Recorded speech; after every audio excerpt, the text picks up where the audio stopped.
Vetëm, sot kemi qëndruar në Sheshinon Tereza në kryeqytet në Prishtinë, ku kemi filluar mbledhjen e nënshkrimeve, të cilat janë së paku 10.000 të nevojshme, në mënyrë që ne ta dërgojmë ndryshimin dhe plotësimin e kodit penal, në mënyrë që të bëhen 2 ndryshime që për ne janë shumë të nevojshme dhe të domosdoshme sipas pikpamjeve tona. Janë 2 propozime të cilat synojmë t'i dërgojmë në Kuvend Kosovës, deri ka 10 ose 15 tetori ashtu. Njëri është ka të bëjmë me moszbatimin e qëllimshëm të vendimeve të gjykatës kushtetuese. Nëse hyni tek faqja e gjykatës kushtetuese, atje edhe i kërkoni akt vendimet për mos përmbarim, i gjeni 7-8 akt vendimet mbi bazën e të cilave gjykata i kanë nxjerrë që institucionet publike nuk i kanë zbatuar ato aktgjykime ose ato urdhra të kësaj gjykate. Dhe ne konsiderojmë që ky moszbatim i qëllimshëm i këtyre vendimeve duhet me u sankcionu dhe me u bë vepër penale në kodin penal. Ajo çka diskutohet dhe është diskutuar në vazhdimsi ka qenë që vendimet atje tek neni 116 tek kushtetuta, që thuhet që vendimet e gjykatës kushtetuese janë të detyrueshme. Po, është fakt që ato janë të detyrueshme, por cila është pasoja kur nuk e zbaton një institucion i caktuar. Për shembull, kemi parë Kuvendi i Kosovës. Paramendojnë një situatën kur Kuvendi i Kosovës urdhërohet që me ndryshu dhe me plotësu një ligj të rëndësishëm siç është ai ligji për pakat në sektorin publik, i jepet afat 6 muaj Kuvendit dhe nuk është në gjendje Kuvendi i Kosovës ta zbatojë një akt gjykim ku preken të drejtat ekonomike dhe sociale të mbi 94.000 zyrtarëve publik. Domethënë, nuk është e mundur kur bartësi i atij institucioni nuk është në gjendje ta zbatojë një akt gjykim ku preken të drejtat e këtyre 94.000 zyrtarëve publik. Nuk po hi në detaje se cilat janë gjetës, sepse që gjatë emisionit të flasim, çka është çështja tek ky rast konkret. Në ndërkohë, propozimi i dytë është që të përdorimi i paras publike kur përdoret gjatë fushatës elektorale, gjatë fushatës parazgjedhore dhe zgjedhore të sankcionohet si vepër penale. Në 2 palë zgjedhjet e fundit janë nda me qindra miliona euro në drejtim të kategorive të ndryshme sociale, për të cilat ne si IKD konsiderojmë që ato janë të nevojshme për secilin grup, si për pensionistët, si për lehonat, si për punëtorët në sektorin privat dhe në sektorin publik, si për studentët, si për secilin grup social. Dhe këto masa ndoshta duhet të ishin edhe më të larta se këto që janë shpërndarë, por një gjë e tillë do duhet të ndalohej kur ka fushat parazgjedhore, një për arsye që i vendos partitë politike në Republikën e Kosovës në, si më thon, pa barabartë në fushatën zgjedhore, nuk është në njëjtë sikur një parti që qeverisë dhe i ka të gjitha mjetet e pushtetit që edhe ashtu nuk do duhet i përdorte, por i përdor, në ndërkohë përdor edhe paratë e thata. Paran, cash, e përdor për me përfitu elektoralisht. Ndoshta ta zëm, nuk e ka qëllimin me fitu elektoralisht, që edhe po dalim, po e bëjmë avokatin e djallë dhe nuk e ka qëllimin. Po prap fundi i mram është që ato para kur të përdoren në kohë të fushatës, partitë i vendos fillimisht në garë të paparabartë dhe më pasaj keq përdoret kjo elektoralisht. Për këtë arsye, edhe kjo do të më u vendos një dispozit në kodin penal, ku në kohën kur vendosen mjete në dispozicion publik dhe ju transferohen kategorive të caktuara sociale, ata persona me bart edhe pasojen penale, njëjtë siç përdoret kur kesh përdoret autoriteti zyrtar për çështje të tjera. Edhe një herë për me qartësu, si institut IKD. Pse vendoset ju me ndjek këtë rrugë ligjore për këtë nismë legislative, pse nuk ishte dashur për shembull me bëna një propozim për këtë ndryshim qeveria ose ndaj grupi deputetëve ose Ne kemi kërku qeverisë që këto transfere me i shndru në të drejta. Aktualisht nuk janë në të drejta. Aktualisht janë në, si me thonë, në të drejta të cilat i shndron në mënyrë arbitrare qeveria e Kosovës. Nëse jetësohet kjo nisma, i bjen që kanë munal çdo shtesa për fëmijë, kanë munal krejt. Jetësimi i kësaj shtese, vendosja në kodin penal të këtij sanksioni, që në kohë të fushatës mos me e përdor paran publike, nuk i ndalë këto shtesa. Përkundrazi detyron qeverinë që me nxjerr një ligj tjetër, për të cilën në emisionet e kaluara dhe në diskutimet e tjera kemi thonë që qeveria dhe kuvandi, cila do qeveri, në rastin aktual kjo tani më është dashur ta bëjë më herët, që me miratu një ligj tjetër që këto i shndërron në të drejta. Tash ka ligje të caktuara, për shembull, nëse marri ligjin për metodologjinë e caktimit të lartësisë së pensionit bazë. Aty thuhet që në fund të vitit kalendarek caktohet pensioni bazë, asën për 150.000 pensionistët që në Kosovë janë që marrin shumën aktualisht 150 euro. Dhe nuk ka qeveria nevojë që këtë ligj ta shmang dhe ta vendos një shtesë tjetër për një arsye të krizës financiare, ose të krizave globale, ose të krizave me energji, ose të krizave me derivatet të naftës, se çka do qoftë tjetër që mund të ndodhë. Por duhet ta miratoj një ligj i cili specifikon të drejtat edhe shtesat, në ndërkohë e ndalon në përfundimisht me kod penal pastaj këtë pjesën e shpërndarjes së parave, pavarësisht pse mund të ketë ndonjë situatë kur ka edhe ndonjë krizë të caktuar. Faleminderit, do të flasim në vazhdim dhe do ta zgjerojmë këtë pjesë të diskutimit për sa i përket këtyre dy çështjeve. Zoti Mustafa, Partia Demokratike e Kosovës ka qenë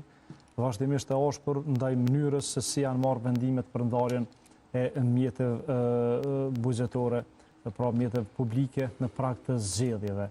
A konsideroni që kjo mënyrë, siç po propozohet, është mënyra më e dur për me forcu integritetin zgjedhor? Apo ka nështa edhe mundësi të tjera, ka mekanizma tjerë që janë ma efektiv? Ne e përshëndesim plotësisht këtë nismë, këtë iniciativë mendojmë që është shumë e rëndësishme, pikë pari për të nxit debatin publik për të tema kaq të rëndësishme, dhe tjetra mendoj që sigurisht ekspertët e institutit e kanë menduar mirë në aspektin ligjor si do të zbatohet, mirë po ne jemi për të sankcionuar mënyrën e përdorimit të paras publike dhe po ashtu për të sankcionuar mos respektimin e vendimeve të gjykatës kushtetuese. Këto janë dy çështje të cilat meritojnë një diskutim më detajum. E para sa i përket përdorimit të paras publike, kemi pasur që në këto vitet e fundit buxheti i shtetit më tepër ka shërbyer si një instrument elektoral i partisë në pushtet për të realizuar objektiva zgjedhore sesa për të adresuar nevojat me cilat ballafaqohen qytetarët e Kosovës. Ne e kuptojmë gjendjen e vështirë të qytetarëve të Kosovës dhe rrjedhimisht në vazhdimsi kemi kërkuar që të ketë rritje të pagave, që të ketë rritje të pensioneve, që të ketë rritje ndihmave sociale, përfitimeve për kategoritë e luftës, po ashtu edhe shtesave në mënyrë që familjet kosovare të përballojnë këtë rritje të madhe të çmimeve. Dhe familjet kosovare duhet të kenë parashikueshmëri. Secila familje duhet ta di sa para pret të ketë në buxhetin familjar muajin tjetër dhe jo të mbetet e varur nga vullneti politik i qeverisë nëse do t'u ashtri dorën e ndihmës në një muaj të caktuar apo jo. Kjo praktik nuk ka të bëjë as me politikë sociale, as me politikë zhvillimore. Kjo praktik është një praktik e krijimit të varësisë të qytetarëve ndaj qeverisë në mënyrë që qytetarët të mbajnë syt nga qeveria nëse do t'u ashtri dorën e ndihmës apo jo. Ne jemi për një praktik tjetër, ku qeveria rrit paga, rrit pensione dhe mbështetja për familjet nuk është e lidhur me ciklin zgjedhor. Cikli zgjedhor i takon partive politike, por nuk duhet që standardi i jetesës familjeve tona të qytetarëve të Kosovës të jetë i lidhur me ato se apo shkojmë zgjedhje apo jo. Dhe në këtë drejtim mendoj që kjo iniciativë është shumë e qelluar, për shkak se një praktik e cila po përdoret, kemi pasur që nuk është e njëhershme, po përdoret para çdo palë zgjedhjeve në periudhën e fundit, kur qeveria e pret zgjedhjet për shpërndar para, kjo po e cenon demokracinë në vend, për shkak se po krijon një pabarazi mes partive politike, duke parë që kemi partinë pushtet, e cila si instrument elektoral përdor paratë të buxhetit, dhe kemi partitë opozitare të cilat garojnë me program. Gara zgjedhore do duhej zhvillohen ndërmjet partive që kanë vizion, kanë program dhe për partinë që ka qenë deri më tani në pushtet. Duhet të ishin rezultatet ato që përcaktojnë fushatën. Nuk mund partia në pushtet të evitoj debatin për rezultatet e qeverisjes dhe ta zhvendos vëmendjen te ndihmat që jepën qytetarëve. Dhe në këtë mënyrë nuk po kemi zgjedhje të lira. Nuk kemi zgjedhje të lira nëse vetëm qytetarët lirisht shkojnë te kutia e votimit një ditë të diel për të votuar. Zgjedhjet e lira duhet të jenë zgjedhje të barabarta. Dhe në këtë mënyrë nuk mund të quhen zgjedhje të barabarta kur e kemi një parti e cila përdor çdo instrument të qeverisë për të garuar në zgjedhje. Dhe pjesa tjetër, sigurisht që do t'i kthehemi besoj kësaj teme gjatë këtij emisioni, pjesa tjetër sa i përket vendimeve të gjykatës kushtetuese, mendoj që është shqetësues fakti që kemi një qeveri e cila jo një herë, po disa herë ka i anashkalon vendimet e gjykatës kushtetuese. Vendimet e gjykatës kushtetuese nuk janë rekomandime për të vendosur pastaj qeveria nëse do t'i zbatoj apo jo. Ato janë të obligueshme dhe do duhej të sankcionohej me ligj obligimi i qeverisë për t'i zbatuar ato. Përndryshe, në një vend ku qeveria e mban veten mbi gjykatën kushtetuese, atëherë shtrohet pyetja se për çka shërben kushtetuta atij vendi. Mendoj që kjo qeveri është ka e cenon rendin kushtetues në Kosovë dhe po e cenon demokracinë e këtij vendi për shkak se nuk mundet qeveria të vendos kur do ta respektoj kushtetutën dhe kur nuk do ta respektoj kushtetutën. Kjo do duhet të ishte obligueshme dhe normalisht kur jemi te tema e kompenzimit të punonjësve për përvojën e punës, mendoj që është e padrejtë që punëtorët në Kosovë, pavarësisht aktvendimit të gjykatës kushtetuese, ka 23 muaj që nuk e marrin kompenzimin retroaktiv për përvojën e punës. Dhe kjo ngrej edhe një temë tjetër që është qasja e kësaj qeverie ndaj pagave të sektorit publik.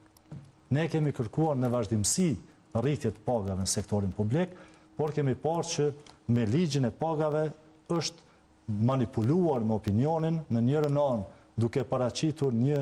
pasqyrë se kinse po rriten pagat, në anën tjetër duke zbritur përvojën e punës dhe duke hequr shtesa të ndryshme, çka do thotë që realisht paga sektorin publik nuk janë rritur. Kjo qeveri nuk synon rritjen e pagave, por po preferon një sistem të ndihmave të kopaskoshme në mënyrë që t'i mbajë edhe punëtorët, edhe qytetarët tjerë të varur nga vullneti politik i qeverisë për t'i dhënë ndihma kopaskore.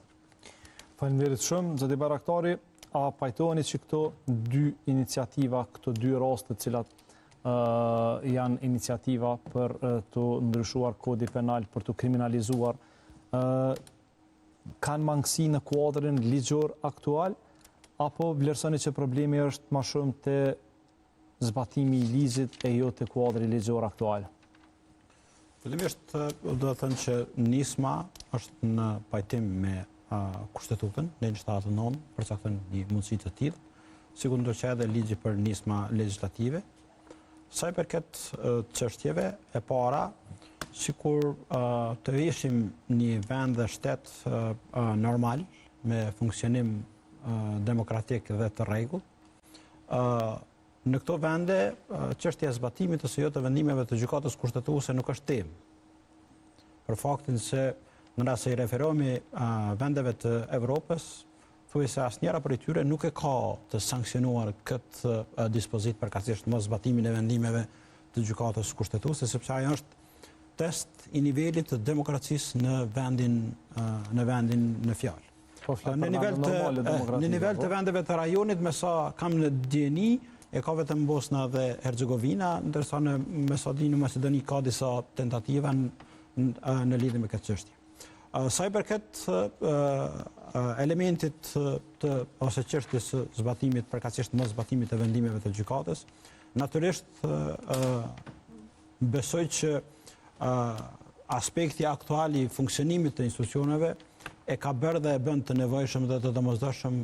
rishikimin e legjislacionit penal për sa i përket kësaj çështje. Besoj që janë bërë ose do të bëhen edhe analiza të nevojshme dhe të domosdoshme shtesë për sa i përket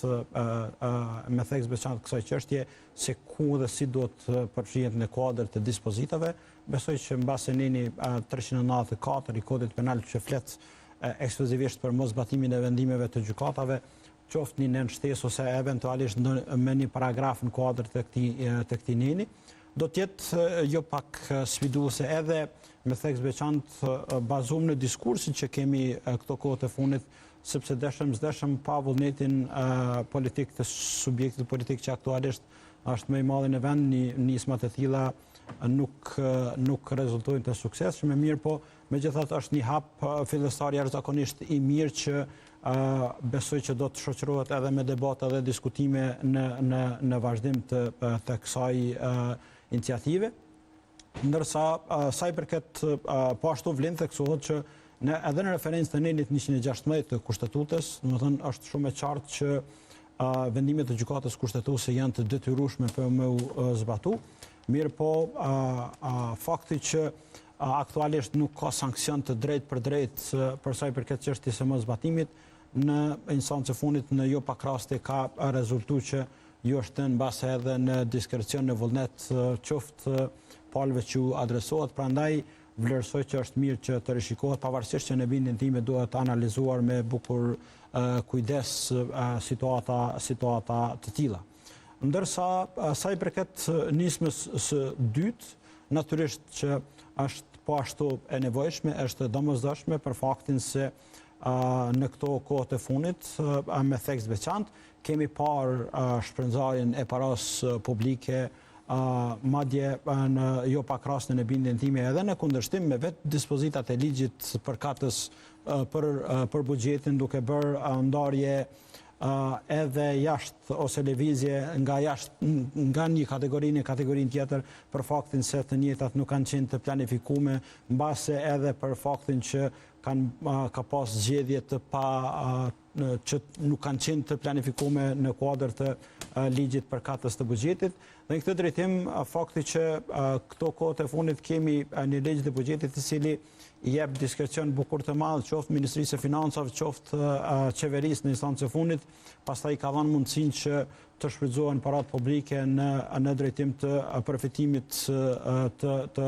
aspektit elektoral. Në bindjen time është jashtëzakonisht e nevojshme një kufizim i tillë, pastaj natyrisht edhe këtu duhet me u diskutu në mënyrë të detajzuar se cila do të jetë periudha, për shembull ne kemi në ligjet e tjera, po hipotetikisht ose në mënyrë analogjike mund të përdoret, kemi ligjin për dhënien e shfrytëzim të pronave nga niveli lokal që ka një periudhë caktuar kohore brenda së cilës kuvendet komunale nuk mund ta marrin këtë vendim, dhe kjo mbi të gjitha shkon jo vetëm në funksion të mbrojtjes dhe vendosjes së një kontrolli rigoroz të paras publike, mirë po edhe në funksion të asaj që të mos përdoren parat publike për qëllime elektorale. Madje kemi pasur raste në këto kohët e fundit ku qoftë organizimet, qoftë këto janë bërë në mënyrë kushtimisht me thonë të hollësishme dhe janë shfrytzuar koha mbase një ditë ose dy para fillimit zyrtar të fushatës elektorale, sepse pikërisht ato është koha kur fillon edhe të ketë sanksione për çështje të caktuara, e kjo periudha para fillimit zyrtar të fushatës është realisht jo mjaftueshme e rregulluar për sa i përket sanksionimit të subjekteve politike, prandaj vlerësoj që janë nisma jashtëzakonisht të qelluara, shpresoj që qytetarët ta shfrytëzojnë këtë mundësi që u garanton kushtetuta dhe ligji dhe të dëshmojnë qytetari aktive, sepse në instancë fundit kjo dëshmohet edhe përmes pjesëmarrjes në organizime përkatësisht aktivitetet të tilla, në mënyrë që mbi të gjitha të ketë mbështetjen e nevojshme së paku 10 misosh, por natyrisht edhe pastaj debati dhe diskutimi edhe me aktor politik, por edhe me profesionistë të fushës, në mënyrë që formulimi i dispozitave kur do të bëhet siç edhe përcakton ligji për nisma legjislative, të jetë në funksion të arritjes së qëllimit përmes të cilit synohet ndryshimi dhe plotësimi i kodit penal për sa i përket këtyre dy çështjeve. Kodi penal është relativisht i ri, pavarësisht që është i tillë, ju kanë nështruar një procesi të ndryshimit dhe plotësimit për disa kategori të caktuara. Dhe këtë drejtim është mbahet në proces të ndryshimit dhe plotësimit. Dhe në këtë drejtim është një ligjeve bazike që mas shumë të pësën ndryshime. Edhe që i shkakton problemet më të mëdha në zbatim në sistem të drejtësisë. Ideja është që kodet me theks veçantë kodet penale ose të procedurës si rregull nuk do të duheshin të ndryshoheshin në periudha kaq të shpeshta, mirë po jemi shoqëri e tillë çfarë jemi, nevoja dhe domosdoshmëria për të reflektuar në raport me këto fenomene shoqërore ndonjëherë është shumë më e madhe se sa që mbasi edhe ndryshohet kodi penal, mirë po megjithatë unë juroj sukses në këtë nismë dhe besoj që do të rezultojë suksesshëm së paku para që sa është në domenin qoftë të shoqërisë civile dhe të eksponentëve tjerë, ndërsa sa i përket çështjes se sa do të jetë sukses, më thash, bazuar në faktin që veprimet e tilla janë marrë në vazhdimsi me theks veçantë në këto kohë të fundit nga një subjekt i cili aktualisht ka shumicën, jam skeptik në rast se hapërhe do të rezultojë e suksesshme, mirë po megjithatë është një mundësi që kurdo që do të krijohen momentumi i përshtatshëm, do thënë atë zgjedhërit e popullit ta kenë mundësinë që ta çojnë tutje këtë proces. Zoti Jokaj, nuk është